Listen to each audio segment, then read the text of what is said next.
Hello, everybody, and thank you very much for tuning in to another episode of Walsh Wednesday, the reflective series. One of the main things about this podcast is that we bring things to the heart of the music, and I am so happy to be bringing on this special guest today for you guys to check out a little sneak peek of her upcoming album. This is a really good album, and I can't wait to get into it with you guys. Today, we have pop singer-songwriter, engineer, and producer, Bre Morrissey. Bre, how are you? Hi, I'm good. How are you? Doing all right. It's really good to see you. It's been a while. It's probably been since the beginning of the pandemic. I think we've seen each other. Yeah, literally. I think it's been since we had to leave for COVID. So, Yes, definitely not the greatest of circumstances, but I hope that you've been all right and surviving and getting through everything. yeah, we've been getting by. It's been nice to be home a lot more often than if I were to be in New York, no pandemic. I've been home so much more than I've ever actually been at school. So that's kind of nice. No, and that's very fair. So probably getting that family time has been good for you then. Yeah, it's kind of now I'm ready to go. I'm ready to get out of here. Understandable, getting a little antsy, and you actually are getting out of here, getting far out of here. We can talk about this briefly before we get into the music. You got a experience of a lifetime coming up. You were going to be studying abroad. Can you tell us about that? Yeah, so this fall I'm going to be going to South Korea. I'll be in Seoul. I'm going to be a visiting student at a university over there, just kind of taking regular gen ed classes and all that. And yeah, I'm just ready to experience something new and be around people that are from a different place, and also learn a new language might be fun. That would be a lot of fun. We wish you the best of luck and safe travels on that. And that's just for the semester? Yes. Very, very cool. And then you'll be back at St. Rose for your final semester, correct? Mm-hmm.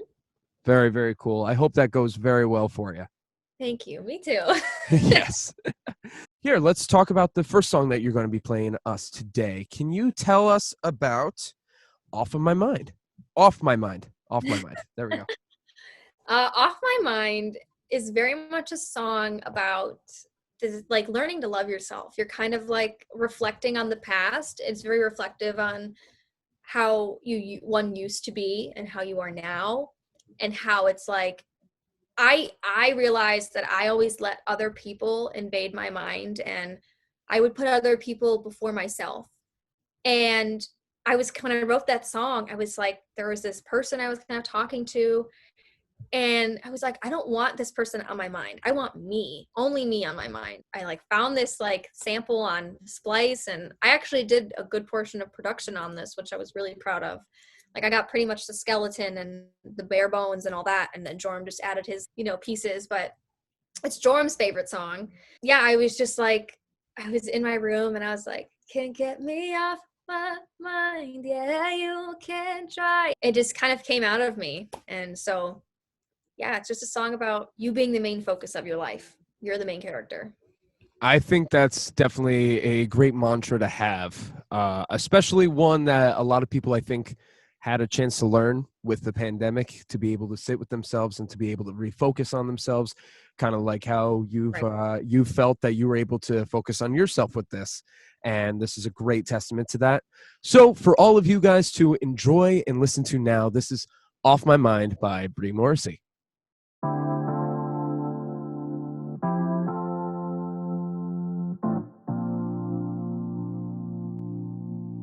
Used to let you live in my head rent free. Used to let you in, ruin my inner peace. I was all for you, but you were not for me. Still let you in, thought you're all I need. But I took some time, got my thoughts aligned, and now I can't get me off my mind. Yeah, you can try to get you on my mind. Can't get me off my mind. Yeah, you can try to get you on my mind. Only thing on my mind is me.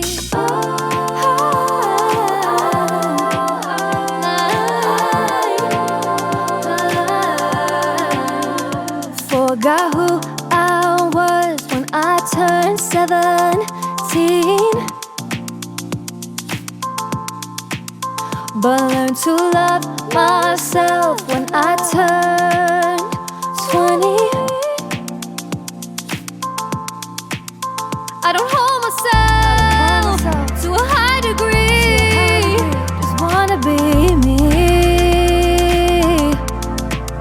I don't push myself to be someone else, 'cause I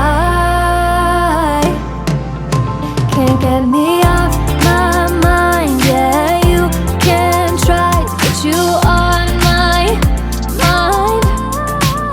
Can't get me off my mind. Yeah, you can try to get you on my mind. Only thing on my mind is me. Off my mind, yeah, off my mind. I can't get me off my mind, off my mind, off my mind. I can't get me off my mind, off my mind, off my mind. I can't get me off my mind, off my mind, off my mind. I can't get me off my mind.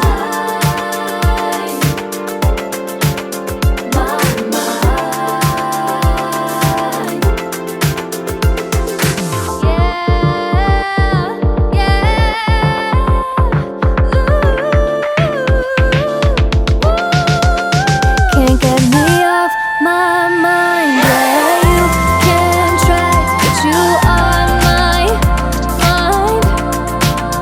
Can't get me off my mind. Yeah, you can try to get you on my mind. Only thing on my mind is can't get me off my mind. Yeah, you can try to get you on my mind. Can't get me off my mind. Yeah, you can try to get you on my mind. Only thing on my mind is me.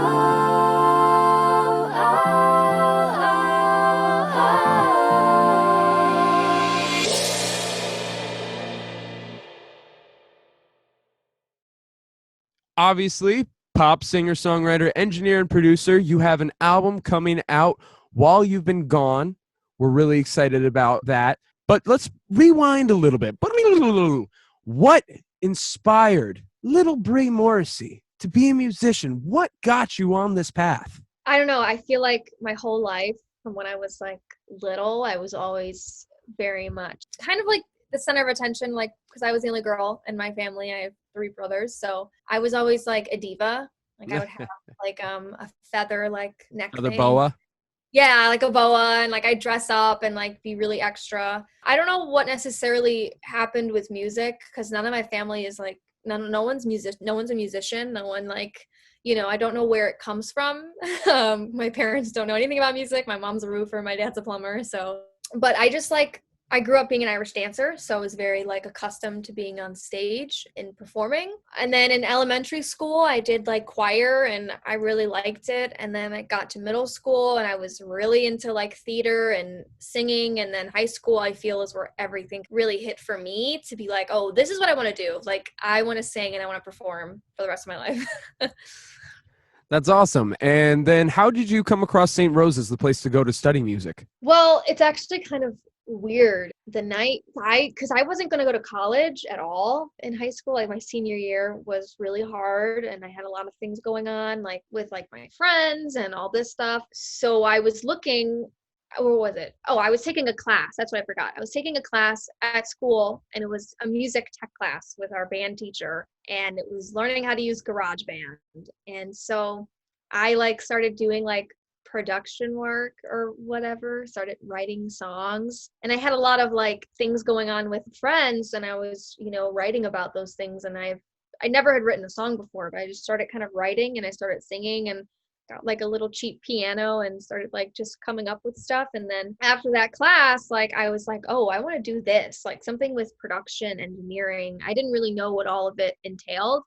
And then when I was looking at schools, like St. Rose was just stuck out to me in regards to the fact that it's a smaller school and I could be a big fish in a little pond. That's like what my mom and I always like talked about with like the Irish dance world. And it's actually really weird, kind of sad, but the night that I found out about St. Rose and I was researching everything, like it was like the day that I was looking at schools was the day that I decided I was going to go. it was also the night that my brother passed away. So it's like super weird how it all like happened. And then after like that, you know, after he passed away, I was like, I don't know what to do with myself, right? And then I ended up just applying, and I got like a really great scholarship, and I'm glad that I made that decision, honestly, with everything that happened and went down. But I definitely feel it was meant to happen, and like he was kind of the reason that I feel like he was there when I made that decision to apply. So he was still with you in a very divine kind of way, helping to intervene and get things going on the other side. But wow, how powerful that is to have happened to lead into that decision. Speaking about your brother, there's a lot of influence that your brother had on this album. That is correct? Yes. Yeah. So here we have While You've Been Gone. This is an 11-track album, all originals by Bre Morrissey herself. And it spans a lot of great different concepts and ideas. But since you brought it up already, talk about the side of it where your brother inspired things. Songs like While You've Been Gone and Proud of Me highlight that really, really well.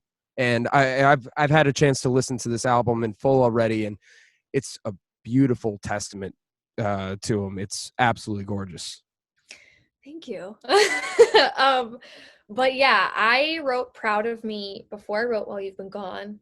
My freshman and sophomore year of college, I was really freshman year, I was kind of like there's a song called Happier that I have on there, and that song kind of describes where I was my freshman year of college and my senior year of high school. So I was kind of like very numb, and I don't really remember a lot of things that happened freshman year. So I didn't really write about Conor or that grief because I just didn't even know where to start. And then like summer going into my sophomore year, I wrote Happier, and I like started writing that song. And then eventually sophomore year, right before COVID hit, I started writing Proud of Me, like towards the end. Or no, right, like actually I wrote it, I think, right before we like had to go. And I started writing it. It was multiple different songs before it became Proud of Me. It was different titles and all this stuff. And then after that, it was the summer of quarantine. I was in my room, and there was this song that I was singing for voice lessons. It was a Korean song. I was decided to do songs in Korean for my foreign language.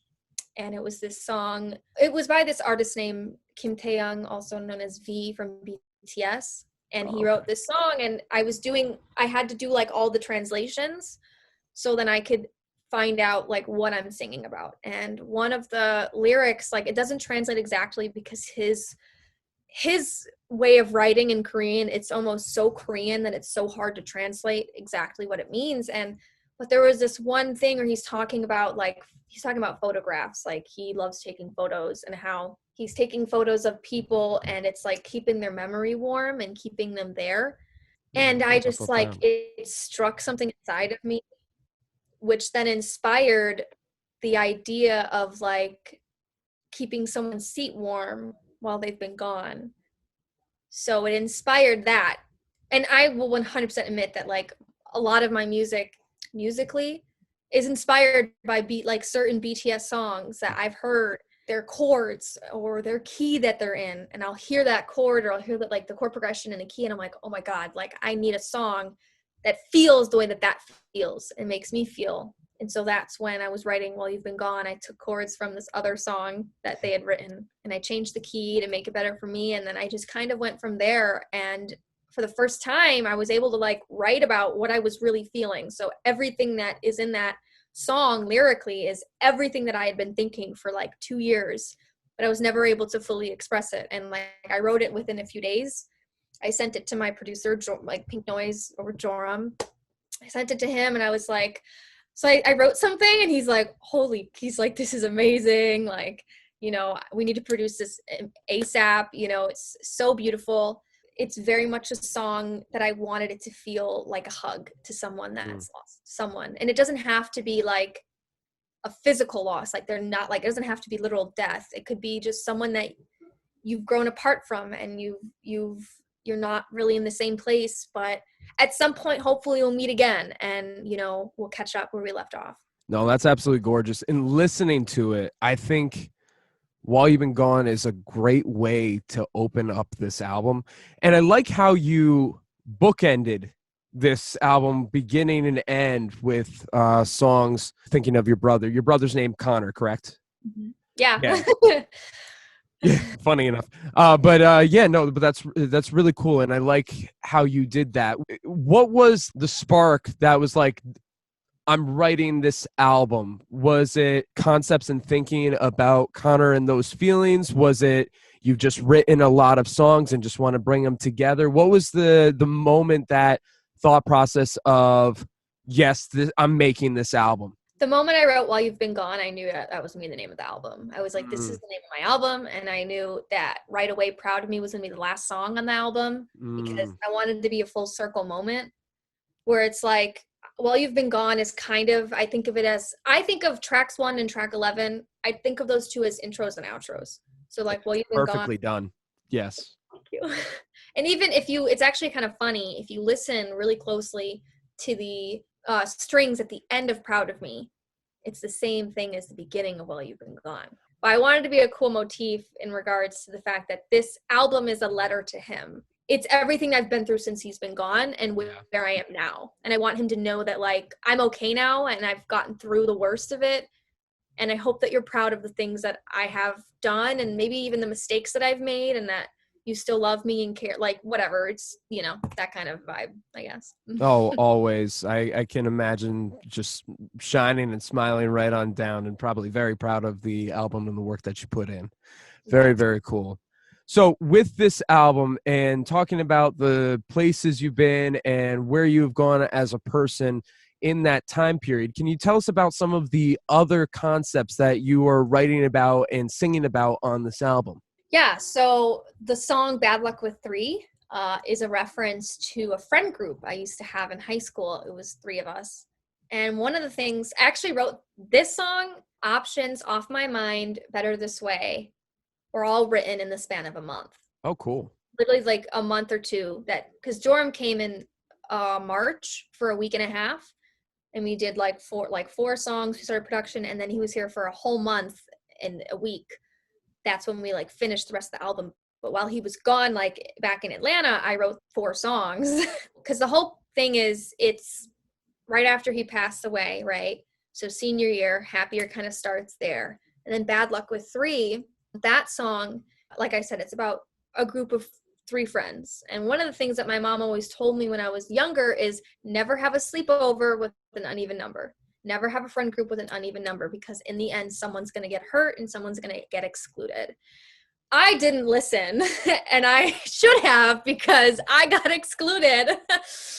And like, I'm not even like mad about it really anymore. But writing that song, again, that was a song that like I had been waiting a long time to come to terms with, and I was finally able to write it. And I feel like it's very bittersweet and very much, dang, I should have known better. I should have seen this coming, and I did, but I just was I was like in a high, I was in a really good place, and I didn't even realize that the friendship that we had was just slowly falling apart, because I was just so in a different, like I was focused on so many different things that I wasn't paying attention to the fact that my 2 friends were like drifting away and they were becoming closer, and I was kind of not a part of that anymore.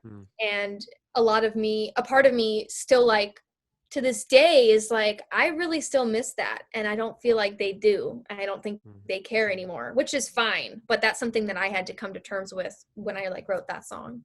Certainly. Now, when you wrote that song, you said it took a while to write this. Was this also during the pandemic? Were majority of these songs written pandemic time frame, or what was the time frame that you wrote these? Bad Luck with 3, Options, Better This Way, Off My Mind. I wrote all of those this past like April. Okay. In the month of April, basically.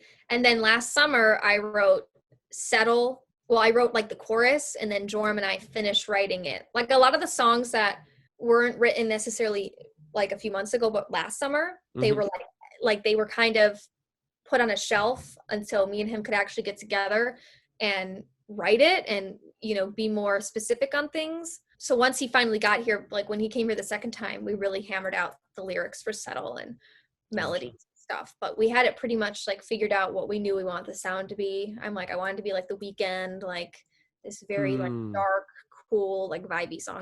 Curious, would you say that the kind of global time frame that you started writing these, the past April and last summer, do you think anything to do with global circumstances and where you were and any of those feelings dealing with that contributed to being able to unlock these feelings that you've been trying to find the words for a while? I really do. I don't feel like this album would have been what it was if the pandemic hadn't happened, which is sad to say. But I definitely feel being kind of trapped in my house and not going out allowed me to really ponder my feelings and try to understand certain feelings that I never allowed myself to feel. And I just kind of put them away and put them on a shelf. And from the pandemic, I had my cheap little keyboard and, I had Logic and my voice memos, and I was able to really like figure myself out. And another thing as well with this album is when I was 17, that's when my brother passed away. So when I was 17, it was like the worst year of my life, right? And so there's this huge turning point because like once I turned 20, I feel like I made a full recovery from when I was 17.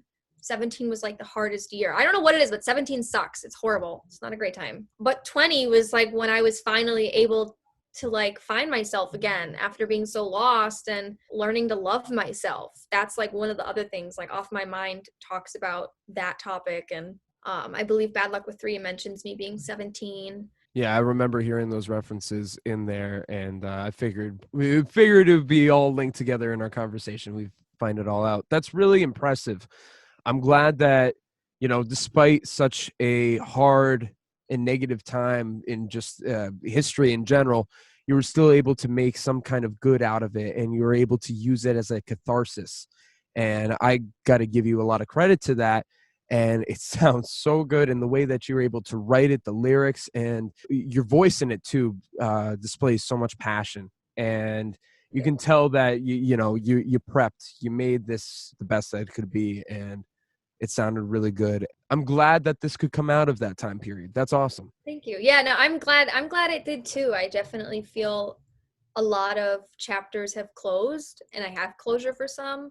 Others I don't, and that's like where the next album's going to come in. I want to delve into the Bad Luck with Three kind of chapter. I don't think I have gone deep enough with that yet. Like I think there's still some unresolved like feelings of mine that I want to explore. So that could be very interesting.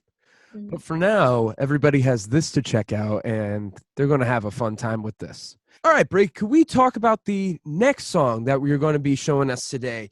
We have Too Good to Be True. Could you tell us about that one? Too Good to Be True. I was talking to this person, and I like kind of like in Bad Luck with Three, I talk about like, friendships that like kind of fall apart. And after that, I kind of was left very insecure when making maybe new friends, but really like when it comes to like men. And guys just making me feel insecure and never giving me like the commitment that I deserve, I guess. Mm-hmm. And so when this person was talking to me, I felt like it was too good to be true, and that he'll just stop talking to me, or he'll just, end up hurting me. And it's the interlude of the album, so it's kind of the transitional point where it goes from Too Good to Be True to Gem in Your Eyes. Yeah. Where I kind of find that worth again. But Too Good to Be True, it's just like all of my insecurities in one song. And literally opens up. I'm independent, but I'm feeling dependent. Like I'm very much an independent person, but sometimes I just want to be dependent on someone. Sometimes I just want to have that person, and I just feel a normal emotion, so. Very interesting. And definitely, I think that's something a lot of people can relate with. Past experiences and past traumas can really set that barrier when something, actually good comes through. Right. Yeah. What do you do? What do you do when that happens? Right. Like I already have like I stopped talking to that person because, they were just giving me a lot of bullshit. And, I just don't have time for games. I don't have time for mind games and feeling like so insecure when they don't respond to me or when they leave me unread. And so after that person, I started talking to someone else, and they've been nothing but so kind and so nice to me. And even though they don't reply like fast, they always get back to me. But for a minute, for like a week or two after not talking to that person, I now talking to this guy or whatever, I'm like waiting for him to like turn into a jerk, or waiting for them to like turn out to be just like everybody else. So yeah. Well, one thing's for sure, it's also finding that that language and the communication and figuring that out. And that's how relationships build and last, and see how anything like that works out. I wish you the best of luck with this certain circumstance. One thing's for sure, matters of the heart is a tricky thing, but it sounds like that you have you first, and that is big at the very end of the day. Here, all the things that she is saying synthesized into a beautiful track. We have Too Good to Be True by Bre Morrissey.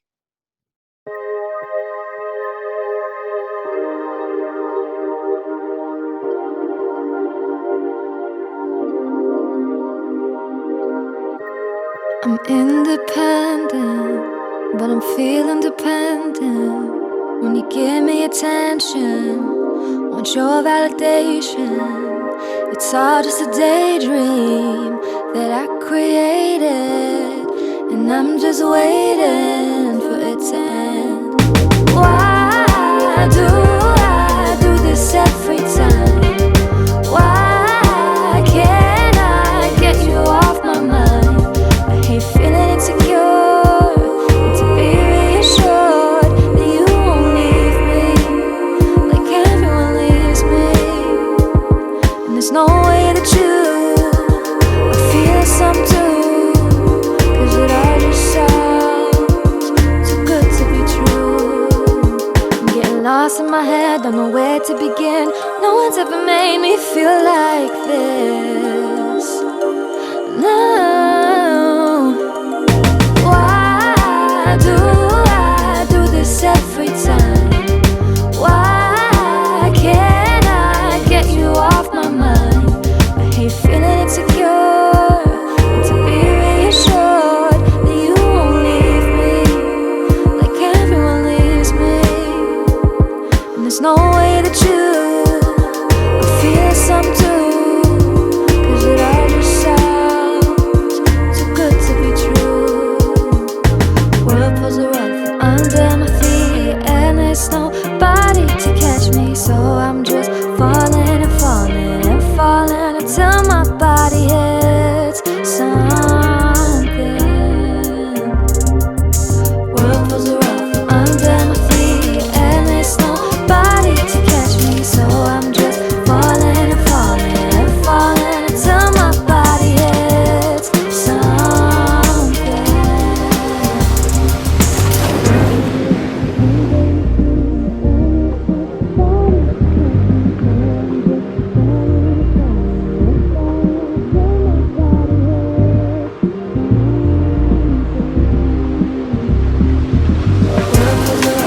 Under my feet, and there's nobody to catch me, so I'm just falling and falling and falling until my body hits something.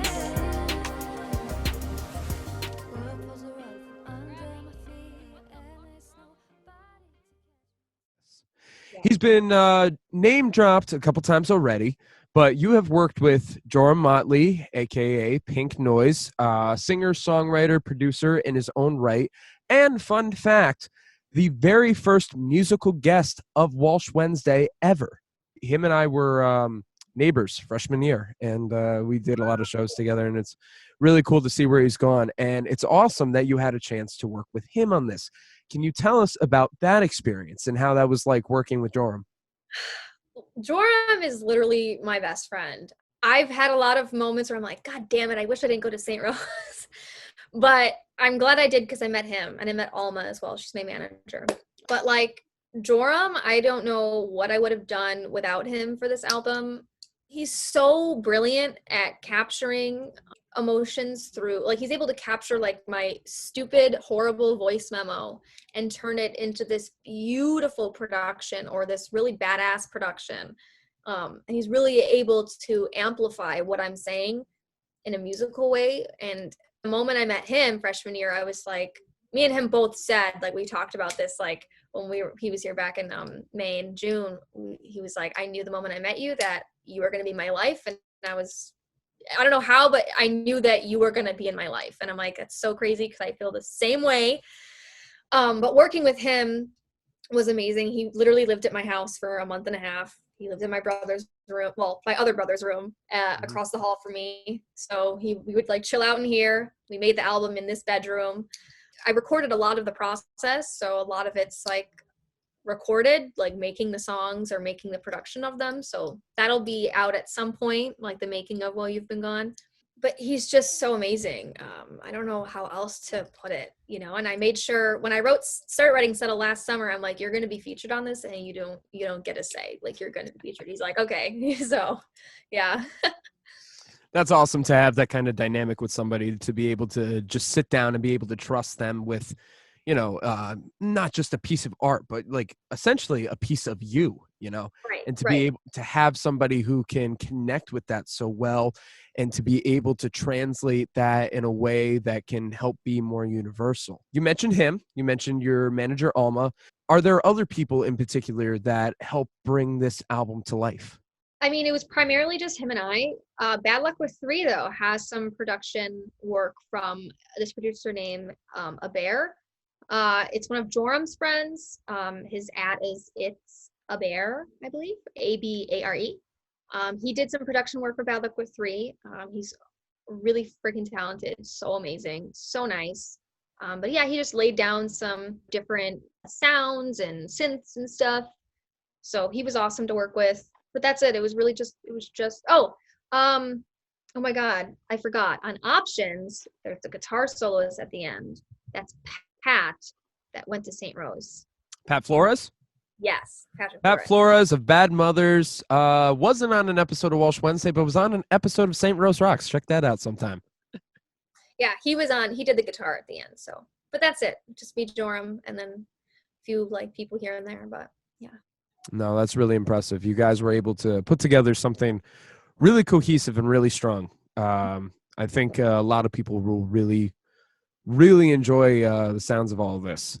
So, Bre, we've talked about the song Proud of Me, the way it kind of wraps up the album. One really cool thing that you did with this track is you put out this very emotionally profound and beautiful music video for Proud of Me. Can you tell everybody about this? Yeah, so after we released Proud of Me back on October 19, my brother is was a film major at DePaul. He directing major. We were talking and I was like, I'd love to do a music video for this when I come home for Thanksgiving and for like the winter break.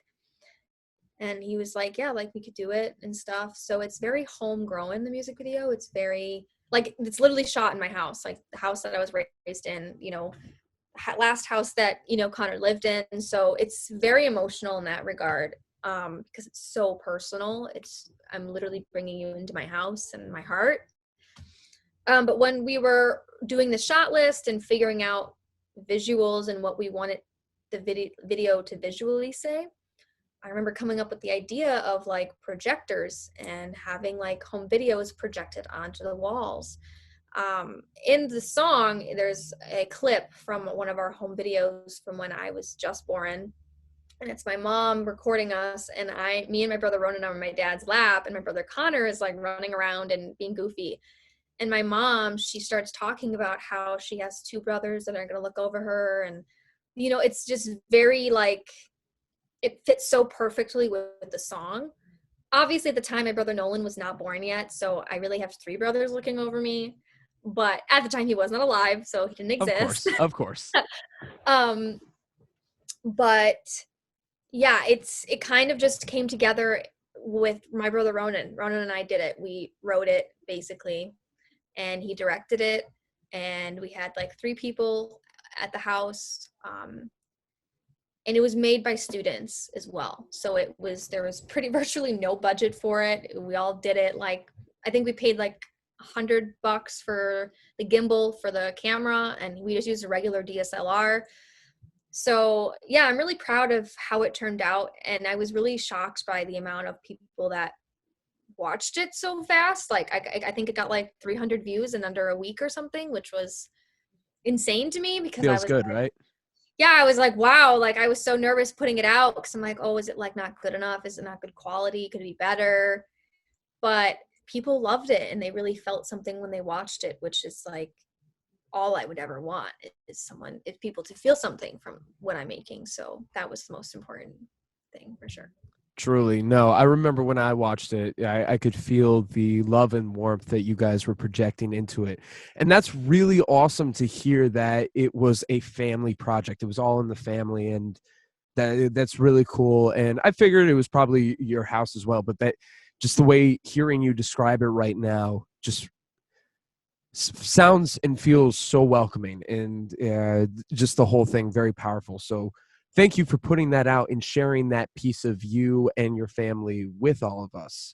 And for anybody who wants to check out the video will be linked in the description of this podcast.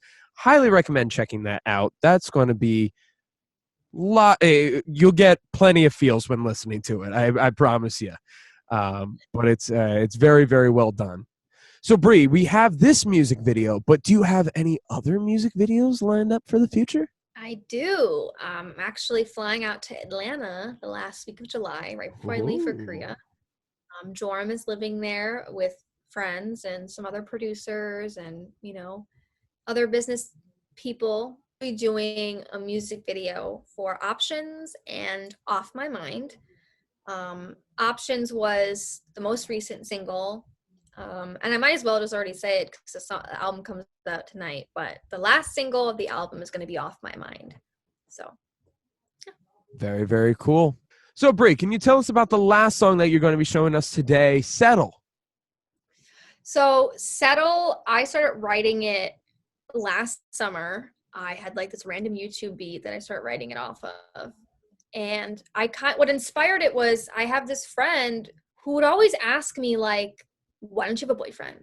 Like, why aren't you dating anyone? I'm like, why does it matter if I'm dating someone or if I'm not? And so like people always ask me that, like, why haven't you dated someone, or why like this or that, and it just really got me annoyed, and it really like got under my skin, because it's like, why should I settle for something that is less than what I deserve? Like, I don't understand why I would just go date someone and it's not, gonna go somewhere. I don't see a point in settling for someone that it's easy or it's comfortable. I want to be with someone because there's a challenge, but a good challenge, not a toxic one, a good one. And where, 2 people are their own wholes, are their own individual people. I don't need you to complete me. I'm already complete. You just compliment me and I compliment you, and we make each other better, and we strive to be better, and that's kind of where Settle came from. It's a mouthful. I feel like there's a lot like being said in all the verses. I'm kind of like not rapping, but I'm going pretty like fast and like hard. And yeah. And so when the chorus, like I wrote that chorus and I showed it to Joram, and he's like, that's fire. Like, yeah, like there's potential there. And I said to him, I want it to be like a song that you would make, that you would produce. And it's actually funny, that was the longest song. That was the hardest song to produce. It like, we went to multiple different people to see if maybe they would produce it, because Joram just couldn't come up with things. Like, we had a song, we had a version of Settle that no one will ever hear because it was horrible. We made it back in the fall when we were living together on campus. I was like, this is not good. Like, after like we make, like usually when we'll like make a song or something, and then the following day we'll listen to it and we'll be like, oh, this is great. If it feels good the next day, then it's good. But if it feels wrong the next day, it's not good. Settle took the longest to figure out because there was just a lot to be said, and we really wanted the sound to be correct. So we ended up buying a MIDI keyboard, because I don't have a MIDI keyboard. And he ended up doing it all in 2 days, like right before he was about to leave. Or like he was leaving soon. So we were like, we had to get it done. Or we had to get it ready we had to finish the mix because we were submitting it to a mastering engineer, because we got a professionally mastered album. Oh, that's cool. we were on a deadline and we're like, we need to get this done. And then I ended up returning the MIDI keyboard after I was done with it because I didn't want to have to spend the money if I didn't have to. That is fair. That is fair. That's really good. And I think all the time and preparation paid off with this. Hope you're happy with it, because listening to it, I know I was happy. And I think all of you guys out there are going to be happy listening to it as well. So the final song that you're going to be hearing today, this is Settle by Bre Morrissey.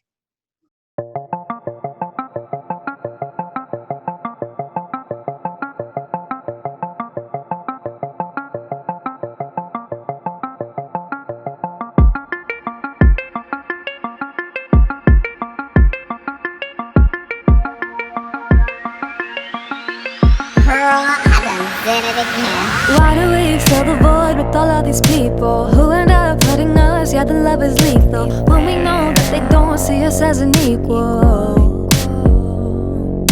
Not a half, I'm a whole, here to make you better. Even if I'm on my own, my value can't be measured. What I am in your mind doesn't fucking matter. Doesn't fucking matter. You say, why do you play this way when I don't play? 'Cause my love is not a game. Don't wait, 'cause baby I am never gonna stay. I only want what I deserve. I ain't trying to settle for anybody, baby. I've been alone just way too long. You need someone to tell me what I need to do, what to say, and how to live, be happy. I ain't trying to settle for anybody, baby. I don't take leftovers, only take the fresh shit. Don't got time for the boys that cannot respect my boundaries and my goals. I don't get distracted. I don't wanna be with you just because it's easy. Talk to me, let me see how to love you deeply. Telling me what you need doesn't make you needy. You say, why do you play this way when I don't play? 'Cause my love is not a game. Don't wait, 'cause baby I am never gonna stay. I only want what I deserve. I ain't trying to settle for anybody, baby.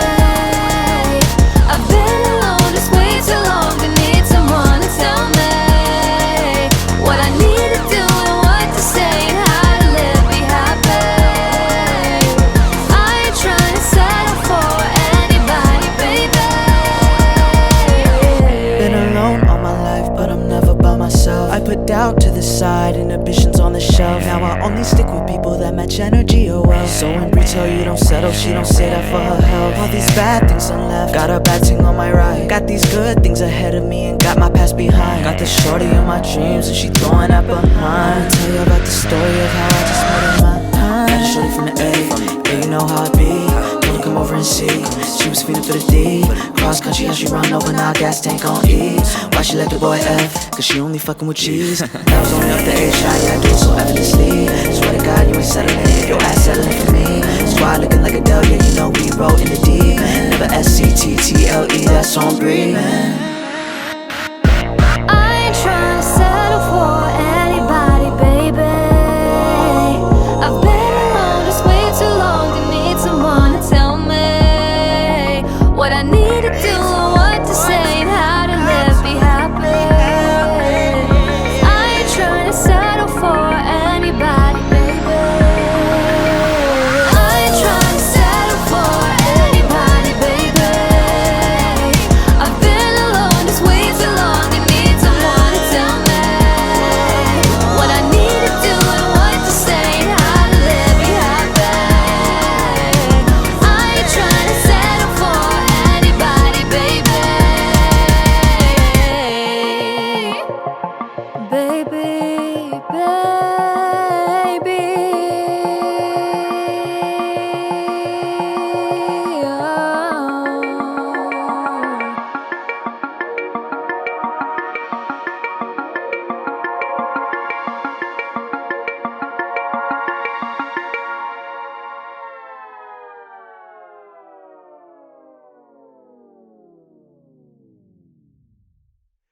So, Bre, where can everybody find this album? You can find it on your favorite streaming source, Spotify, Apple Music, Tidal, Amazon Music, YouTube, you name it, it's probably there. I know it's not in South Korea, sadly, like not on their like streaming app, but we're working on getting it there as well. But it's on YouTube, which is everyone, most countries have access to YouTube, so people can stream it there. I'm also uploading all of the audio files up onto, well, the official audio onto my YouTube channel, so people can access it that way. Very, very cool. Bre, I think this has been a phenomenal interview, and I really appreciate having you on and be able to talk about this album. Before we wrap this up, what kind of experience and overall feeling would you like an audience to get when they listen to your album? I've been saying I think from the beginning, I want this album to feel like a hug and to feel comforting, but also still have that dynamic, like having a variety of different sounds and I guess genres kind of in there. Mm-hmm. So you can have your like bad bitch moment, or you can have your like, hot girl summer moment as well. I want this album to be a hug, and I want it to be a reminder of your value and that it's inestimable and that you can get through these hard times. You will get to the place of like Off My Mind. You will get to those good places, but you just have to put yourself first, and you have to allow yourself to heal from whatever you've been going through. Well said and very well crafted. Again, congratulations on this album. I think plenty of people should check this out. There's a lot of great things that they can get out of it, as you just said. You can check it out online. You can check it out on all those platforms, and we'll make sure that we have plenty of links in the description for you guys. So you don't have to, go hunting. You can have it all in one place, so you can find Bre and enjoy the music. Bre, again, thank you so much for being on this episode of Walsh Wednesday. Congratulations, and we wish the best of luck with this release. Thank you so much for having me. Yeah, not a problem. As always, I'm Conor Walsh, and I'm glad we get to spend some time.